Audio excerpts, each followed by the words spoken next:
Hello guys, thank you again for joining me here in the Non-Desperate Lifestyle. And as you can see, we are in my library, so you guessed it, it's time for books.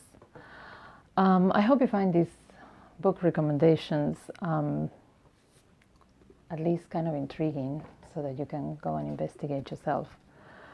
Well, I have something related to England and London for today. I'm going to be going to London for a few days in the fall, God willing, and I like to make myself, put myself into the mood of a destination, if you will, before I visit. It's not my first time in London, but London is one of those cities that has a lot to discover.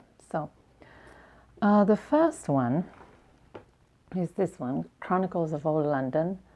And this is a series of books they have on many, many cities.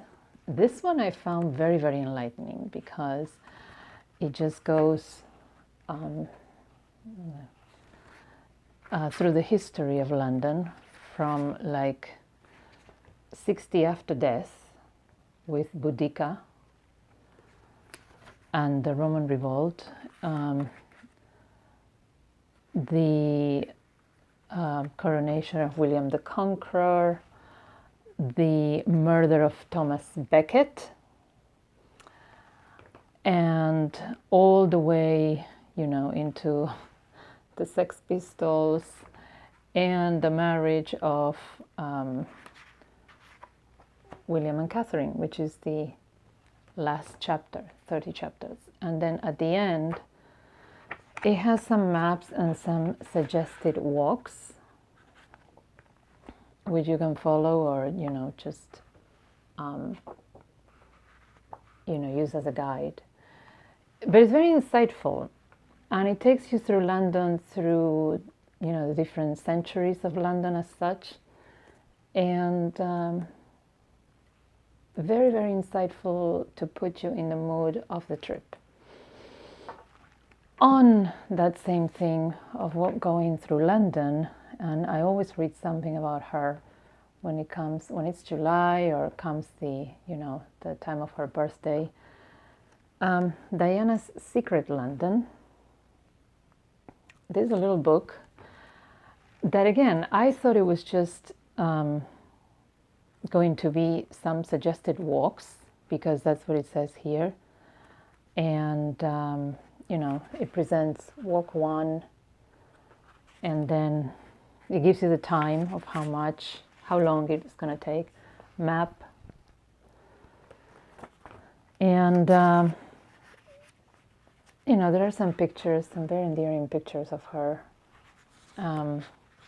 mostly never seen before. Here's her picking up a movie or a book at Smith's.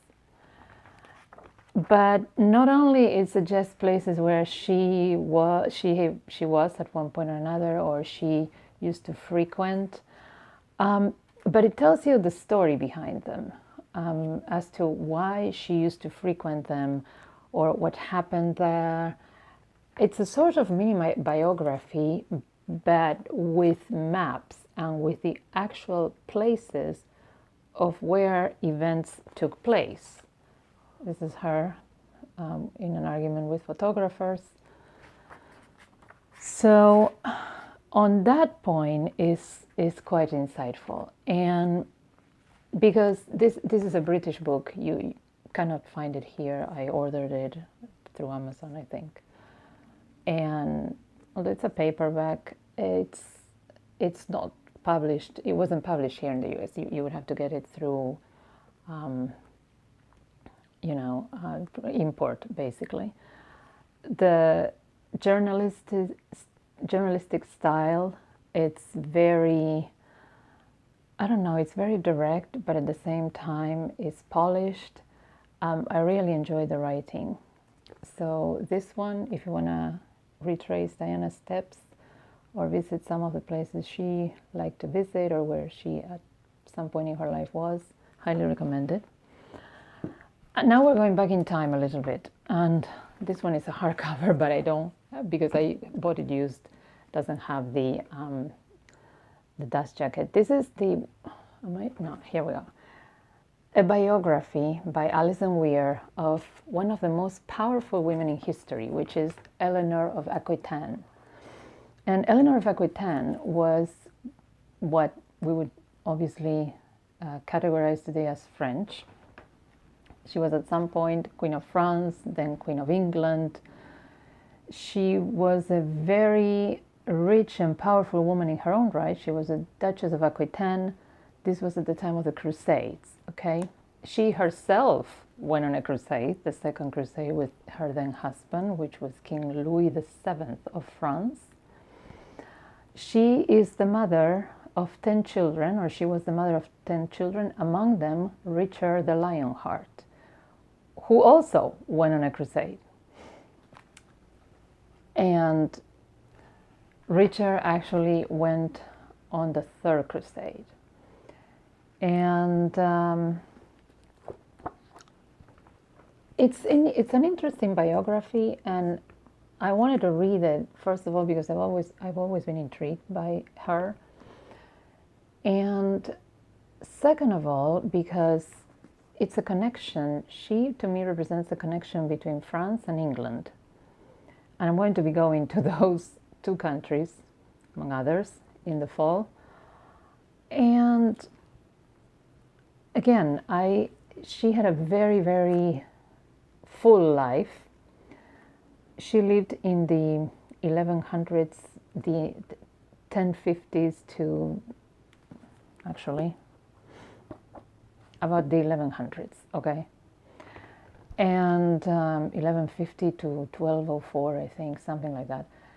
She was 80 or 82 years old when she died, which in the high Middle Ages, when everyone, even the people who were considered rich and had access to more resources, lived only at around 50 years old, she made it to 80. She was a captive for 16 years because she plotted against her second husband, and so he made her a prisoner. And she gave birth to 10 children. She went on a crusade.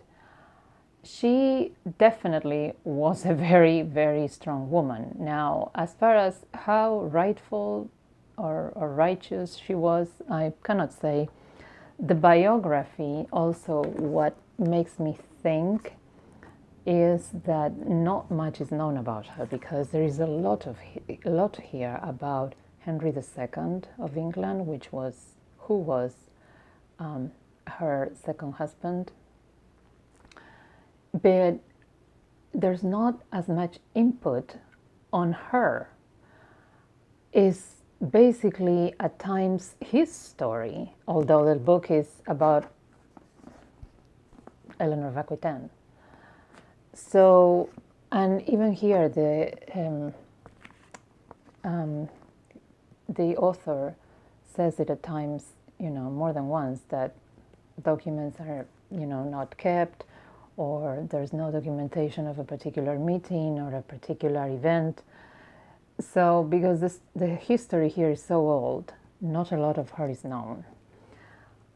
One thing is clear to me: hell of a strong woman, because I can only imagine living in those days, even though she was powerful and she was rich and all that, but she went through a lot and she still made it to 82 or 80.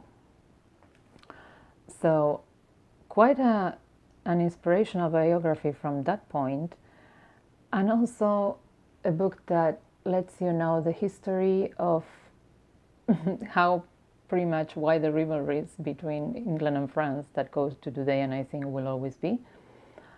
A historical background of how certain events later on precipitated in history.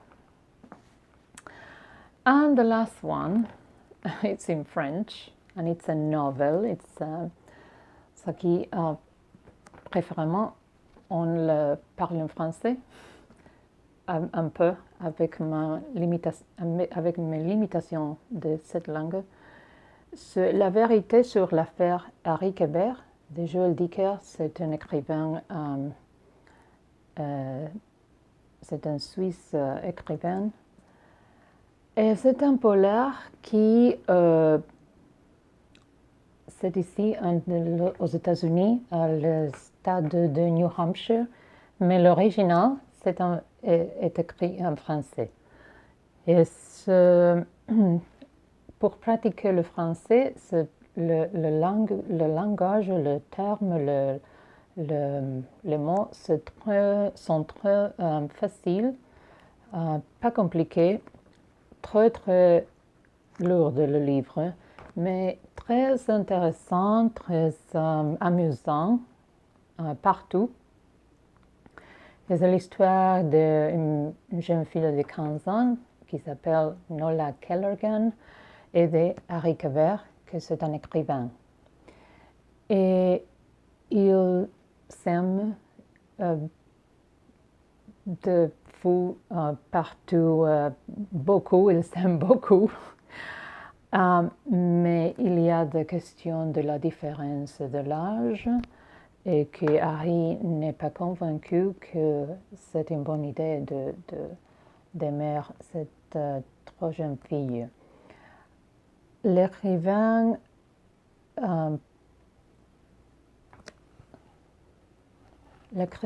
fait des mélanges de temps présent et passé parce que l'histoire a passé aux années 70 et nous sommes aussi aujourd'hui parce que Nola a disparu et un jour elle a disparu, elle se va voir avec Harry et elle a disparu, personne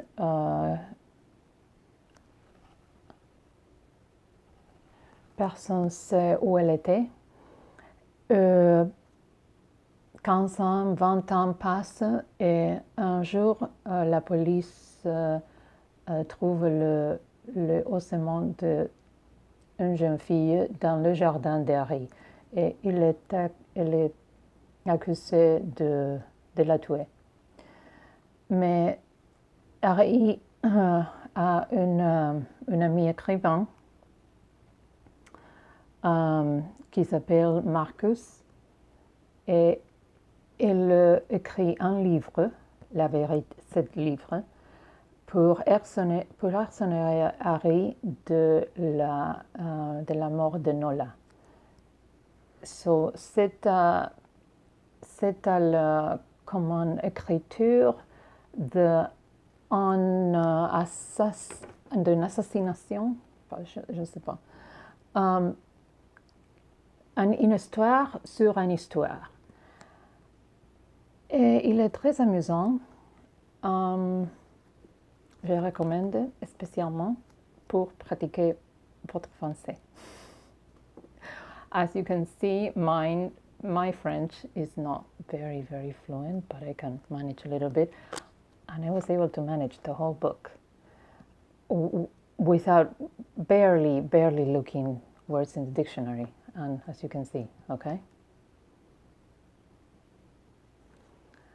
So this could be your summer reading, and at the same time, your way to practice French if you're going to France.